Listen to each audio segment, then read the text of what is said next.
Welcome back, War Room fans. Kevin here, aka Payne State. Yeah, I had a couple ideas for the video tonight. I was going to think about talking about this A3 up here.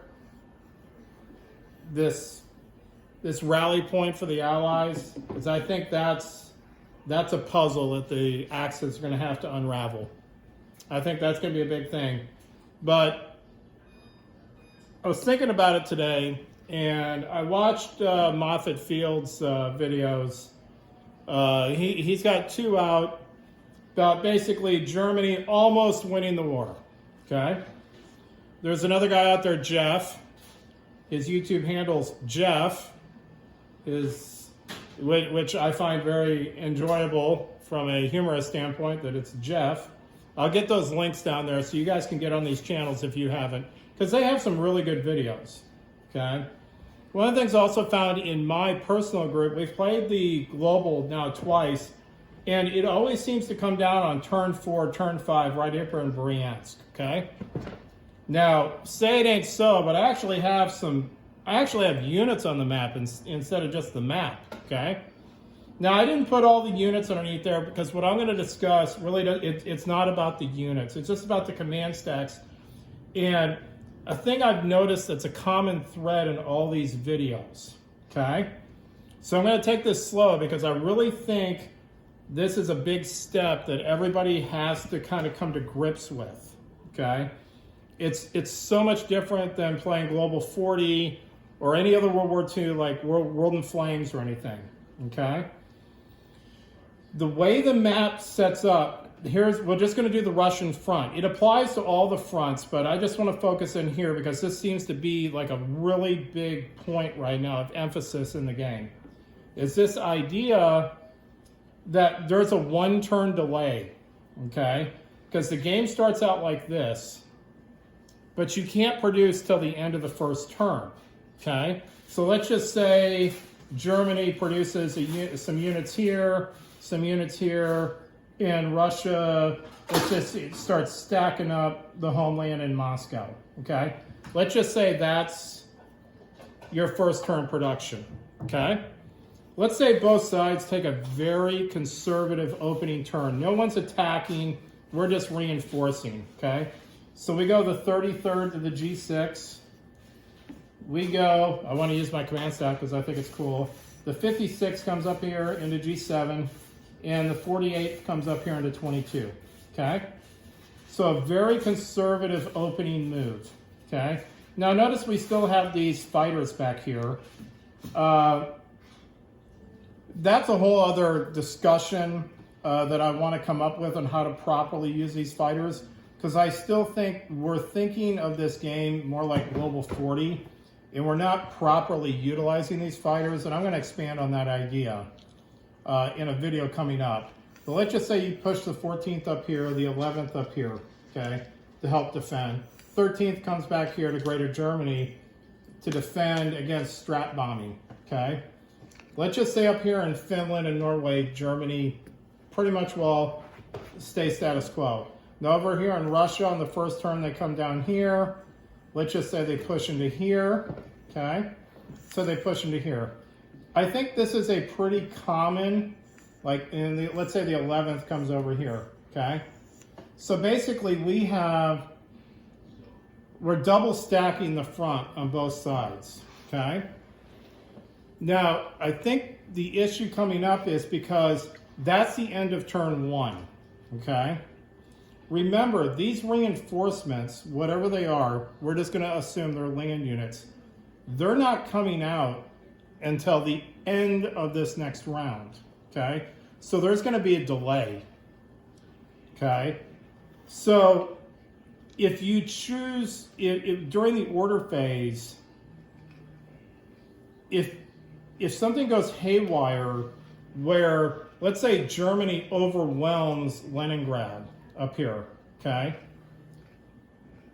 They just push in up here, okay? And because your orders, you were wrong, and you're expecting them to come down here, you overwhelm them, and you pretty much will get, you might not destroy them all, but you get a big force advantage up here, okay?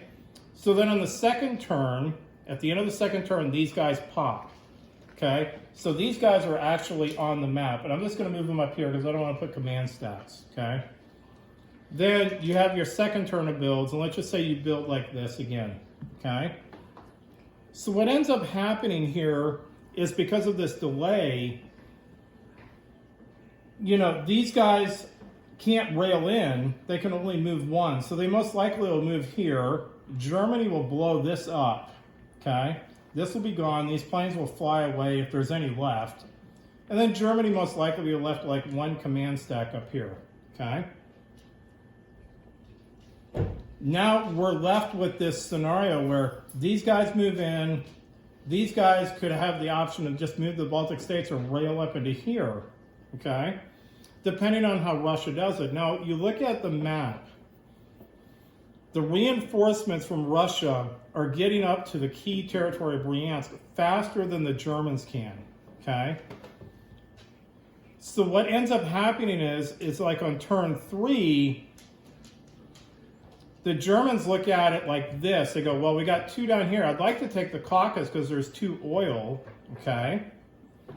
But I have some overwhelming numbers coming up into here. So the natural go for it G40 approach is we got to kill this as fast as we can. So we just charge into here, okay? And we hope these guys coming up next turn can like reinforce the Caucasus from these guys. So right now I'm looking at it strictly from a German perspective. So this 1 turn delay, notice our reinforcements are back here on turn 3, okay? If we send everybody into Bryansk in this setup, that looks like a good move. It looks like a really good move. But it could be a trap, because if you come up in here with all these units, okay, and they come down here, they can't come down here, but they could come into Leningrad. It's setting up a situation where, because of this delay of these reinforcements coming in, the Germans get uneven on their approach. In that second turn, you're looking at the map, and you're like, we need to go here, or we need to go here, or we need to go here. And you're like, you just look at it, and you go, man, I have all these command stacks. You don't have many command stacks. He's got, well, in this scenario, you have 3 command stacks. Against my 4 command stacks, 1 would be depleted most likely. So we do have an advantage here, okay? But then what happens is if you don't win this battle with Germany and you get tied down, let's say it's a tied up battle, okay? So then basically what happens is these guys come in, okay? You know, these guys are up here. I don't know how many troops there are, but there's not going to be many in that stack. So it basically turns into Germany gets caught in a trap in Bryansk, because notice on my 3rd turn, my reinforcements are coming up here.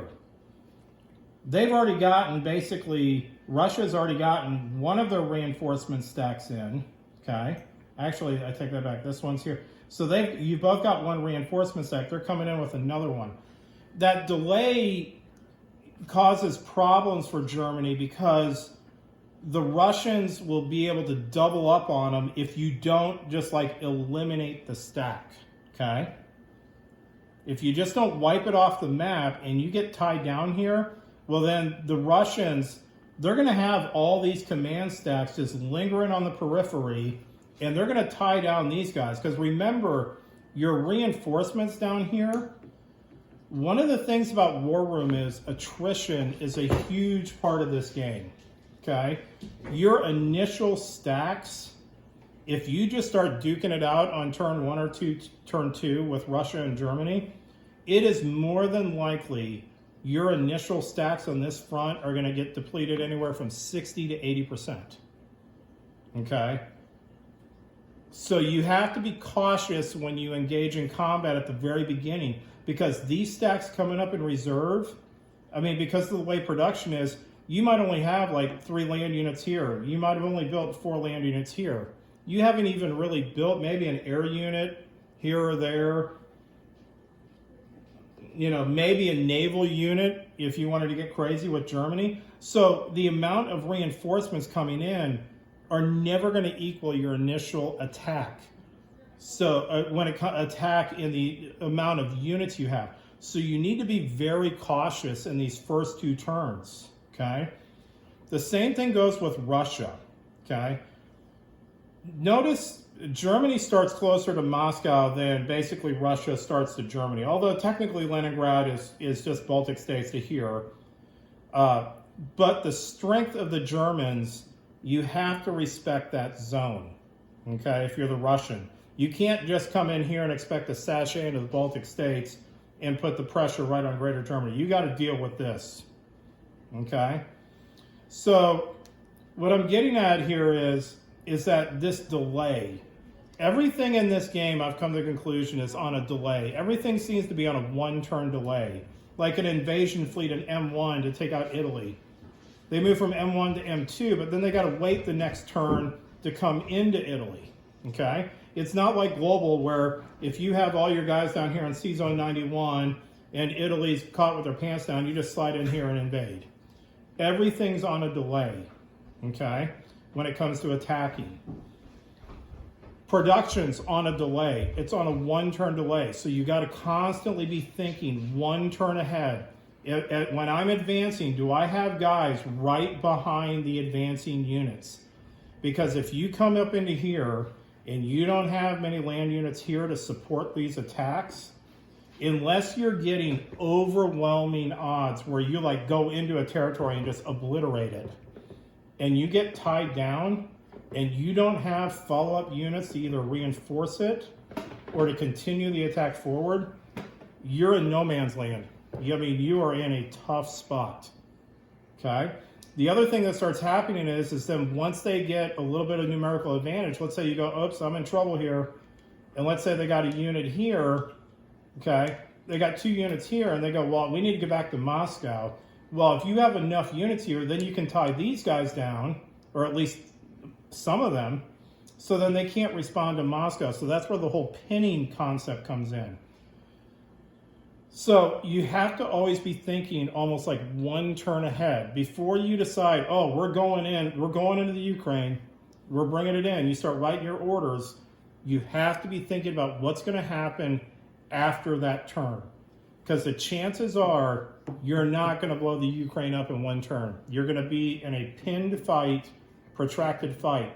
So if you don't have guys following up on the Russian advance, you're going to get caught, and it's going to be really tough, okay?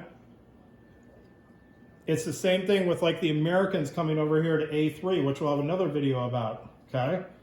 So they come over here, they go to Canada, and then they come to here. So A3, so 1 turn, 2 turn. So on turn 3, they can go to Karelia, Finland, or Norway, okay? Now, you have to remember, though, when the Americans are here, they're not getting any reinforcements till at least turn 5, okay? So if they get pinned down up here fighting over Scandinavia, they're going to have to be able to hold out for an entire turn with no reinforcements, unless the UK can send in some guys, okay? So this 1 turn delay at the very beginning of the game is something we have to come up with some ideas for both sides. Not just, I think it's more important for Germany than it is for Russia at the beginning of the game, but on the far side of the map, I think Japan, with that 1 turn delay, can really make some gains. We'll have to really start exploring that option, okay? Because the other thing about this 1 turn delay is that the way, now granted, the sample pool is small, but it seems that the game right now is just turned into, with our conventional thinking, is that it's just turning into this big battle at Bryansk on turn 4 or turn 5, and then we just roll the dice and determine, well, it's over. One side or the other wins. And it's usually because one of the two sides actually messed up their orders. They weren't properly looking at the map, thinking a turn ahead, thinking turn 2 ahead, and they get caught. Like the last game I played in our group, the Russian player got caught He thought he had this thing, and then he realized I'm toast because he didn't really have anything in Moscow. The Russian player could tie these guys up. He had some guys up here, he could tie them up, and he had just enough forces to come into here, and he was going to have a good chance of basically taking Moscow, but also tying down all the Russian units. And there was nothing he could do because then he started having reinforcements coming in. So we really need to think about this opening turn delay, okay? If Germany goes in on turn 1 with just their 1 stacks, okay, then the next wave can come in and fill in the ranks.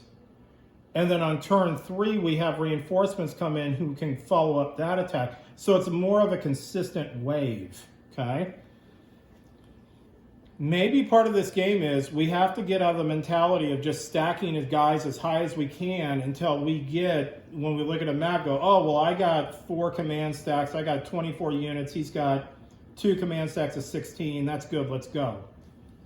We might have to start exploring these things where, you know, maybe a command stack of 8 is the way to go, because then I can keep filling in behind him. I can keep the pressure on him. I can keep these places embattled. And so then basically the battle comes into who can get reinforcements quicker, okay? Which then goes in the concept of the air power. I'm starting to think that we shouldn't be using the air power, in this sense. We're not using them in essence to replace land units.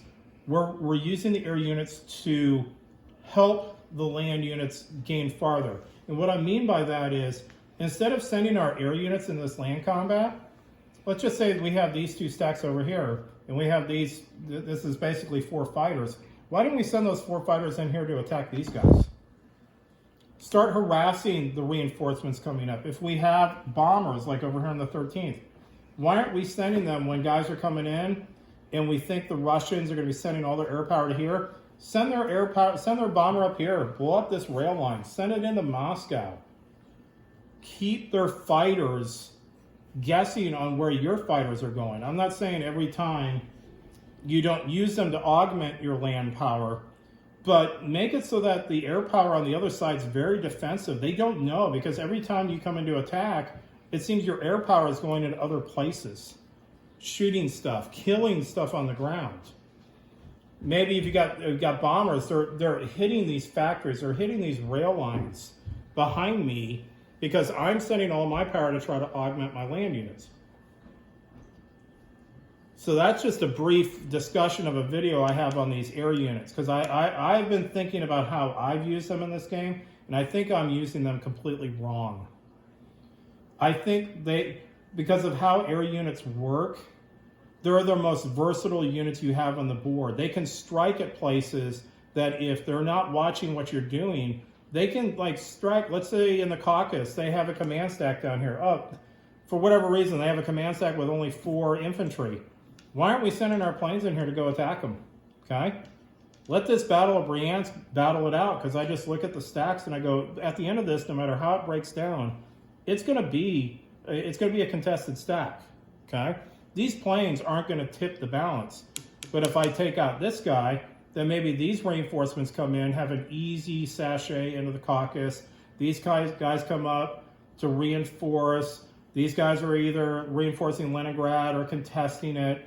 And then your next wave of guys are going to be here and here. They're coming in. And it's the same thing with Russia as they come in. Okay? They have air power too. So if you're moving in and you're sending your air power in here trying to contest these battle zones, and they're sending their air power in, killing these reinforcement stacks, you got problems. You got real problems, okay? Especially if they're getting some good hits on them. You know, you don't have that much air power, but you have enough. If you get a good roll, you'll kill maybe 2 guys, maybe 3. And these stacks are not going to be 8-stack commands. They're going to be like maybe 2 to 4, okay? Especially if they got some armor in there. You get some juicy hits on armor, and that really dampers them, okay? So we need to come up with these ideas. I'm going to unravel this a little bit. Let's just reset to the base and go over it one more time. I don't care where these command stacks go, but you got one here, And I lost the guy. It don't matter. Got one here. Oh, here he is. Okay. So Germany has 5 command stacks on the front. Russia has, right on the front, they have 4. Okay. And then they have 3 in reserve. So you have 3 here and you have 3 in reserve. Okay. They actually have 1 more land command stack than you do. Okay. So once again, we get back to this order writing. They're going to have a 1 command stack advantage somewhere in one of these territories. Either it's in the territory or on the counterattack. So Germany needs to be very cautious when they're approaching it because they're going to have that 1 turn delay. Okay. So if you do the conservative approach, it's almost like you just move your guys in, and on turn 2, you stand pat. You wait until these reinforcements pop, okay? So you know on turn 3, you at least have 2 more command stacks come in as reinforcements, and then you decide what to do. Because if, let's say, they come in and they go, well, we're going to go into the Ukraine. Well, okay, then at least you see where they're going. They took the initiative, and so you can start reinforcing, okay? I didn't set up the Italians, but the Italians can also be a bulwark. I mean, instead of doing a Africa Crusade type thing, you can get them up in here. Now, I wouldn't recommend actually getting them on the front lines. Like right here in Poland is a very good counterattack zone. So if Russia gets aggressive, Poland can hit all 3 zones, okay? Let's start thinking about maybe getting out of the mindset of just stacking guys. Make the stack as big as I can, okay? Maybe we need to start thinking of, defense in depth. Having guys ready. If you make your move on one of these territories, well, I got a counter force coming in. If you don't take it out, if you go into Belarus and that's a contested zone and Russia doesn't have enough guys coming in to reinforce it compared to what Poland has coming in, that might give Russia pause where they don't go in, okay? I'm just thinking about this, and I really think that's the problem that we've experienced in those videos and my 2 games I've played, is that this 1 turn delay, it seems on every action we do, is kind of messing with us. And we have to get into war room mode and reprogram our minds that we're not playing a game like G40 where everything seems to be instant. I buy units at the beginning of the turn, at the end of the turn I drop them, next turn they move in. It moves slower in war room, okay? Like if you had a weird example, like let's say you dump France. France no longer has units in it. And all of a sudden, the Allies pop into here. Well, you can't build units in there.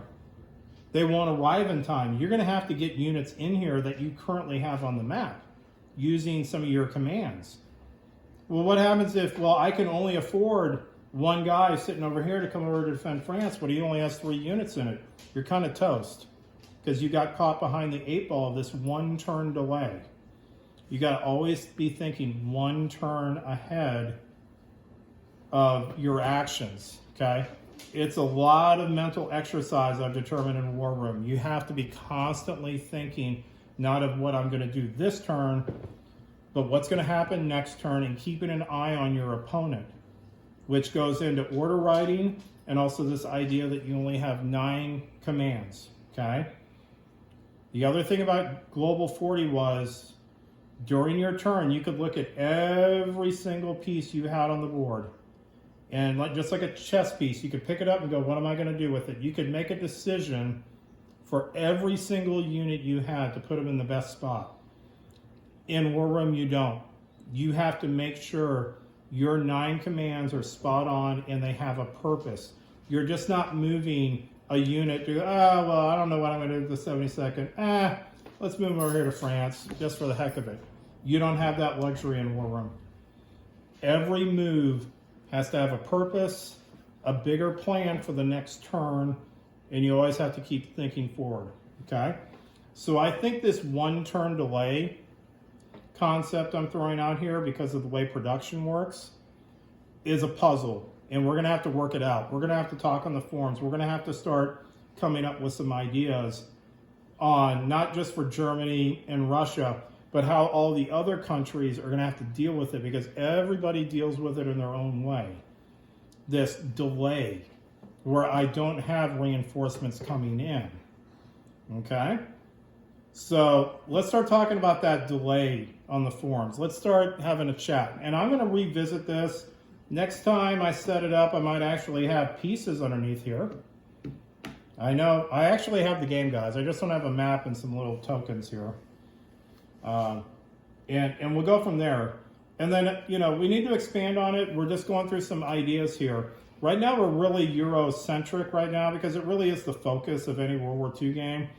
But the next video, we'll talk about this A3 zone, which I actually think is like C-Zone 91 of Warrun, okay?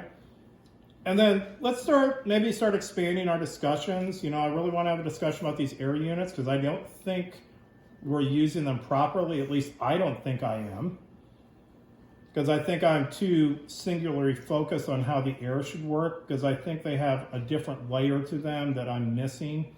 So I'm working on that concept. But then let's just pick a country.